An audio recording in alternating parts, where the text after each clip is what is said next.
Alors, on continue. Bien sûr, voilà, on a des boutons qui servent à faire apparaître des blocs, c'est sympa. On a des blocs qui, au départ... Vous voyez que je double-clique régulièrement sur la main dans la palette des outils pour recentrer tout. Hein, parce que sinon, surtout avec ma résolution ici d'écran, c'est un peu foireux. Donc on a des boutons qui servent à faire apparaître des blocs. On a des blocs qui apparaissent au fur et à mesure, mais ils sont à différents endroits. Ben, on va les mettre au même endroit. Il n'y a pas de raison. Les blocs, on va les empiler. Bon, ben allons-y, on les sélectionne tous les trois. Hein. Comme ça, ce sera plus sérieux au niveau de l'interactivité. Donc, évidemment, une fois qu'ils seront empilés, pour avoir accès aux différents blocs, il faudra peut-être passer par la palette des calques pour aller les sélectionner. Donc, ils sont sélectionnés tous les trois. On va dans la palette fenêtre, objet et mise en page, alignement. Ben, vous avez ça aussi dans le dessus, certainement. Peut-être pas moi, parce que la résolution d'écran étant ce qu'elle est, mais vous avez certainement les fonctions d'alignement. Ben, il suffit de demander un alignement en horizontal, un alignement en vertical, et voilà, ils sont empilés. Alors, comme je vous disais, si maintenant je veux sélectionner les blocs, c'est par la palette des calques. Par la palette des calques. Et évidemment, pour les sélectionner, les blocs, c'est pas cliquer là, vous le savez, c'est cliquer sur le carré, comme dans Illustrator. Moi, j'ai qu'un seul calque. Bien, j'enregistre le document sous un nouveau nom et on va tester l'interactivité. Donc, dans Fenêtre objet interactif, aperçu de l'interactivité, je relance par la petite lecture ici. Voilà. Alors, je vais l'agrandir bien comme ça. Si j'avais plusieurs écrans, je pourrais le mettre sur un deuxième écran.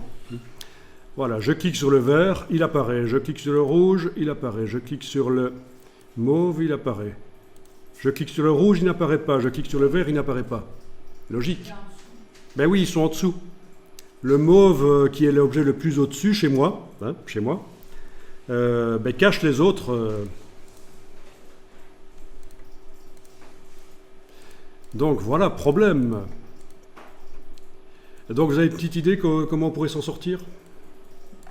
Pour que, quand je passe d'un bouton à l'autre, dans tous les cas, ça fasse apparaître le bon.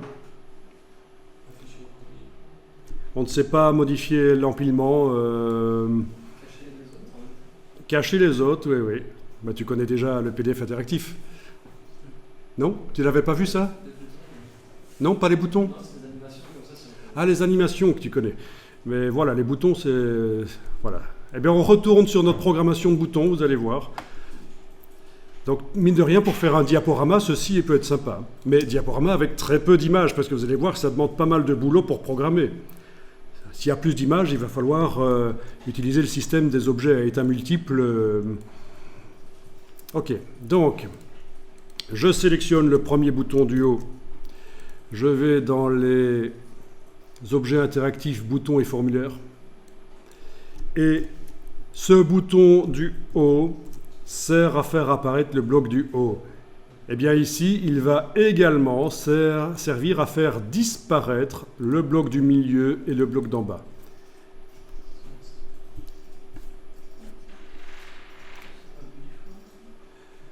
Je sélectionne le bouton du milieu qui sert à faire apparaître le bloc du milieu. Il va servir à faire disparaître le bloc du haut et le bloc d'en bas. Je sélectionne le bouton d'en bas. Il sert à faire disparaître le bloc du milieu aussi et le bloc du haut. Voilà. Donc plusieurs actions possibles en même temps.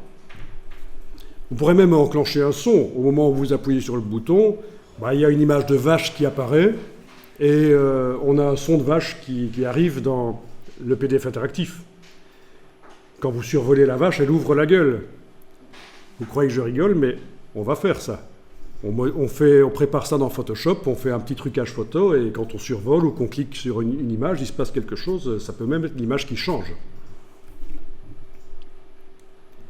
Donc c'est assez puissant quand même. Alors on teste ça dans l'aperçu de l'interactivité, parce qu'il n'est jamais certain que ça va marcher, hein. Donc lecture, voilà, bouton du haut, du milieu, du bas, voilà, ben ça marche. Maintenant, on arrive à faire les choses. Ces blocs pourraient être agrandis, bien sûr, encore maintenant.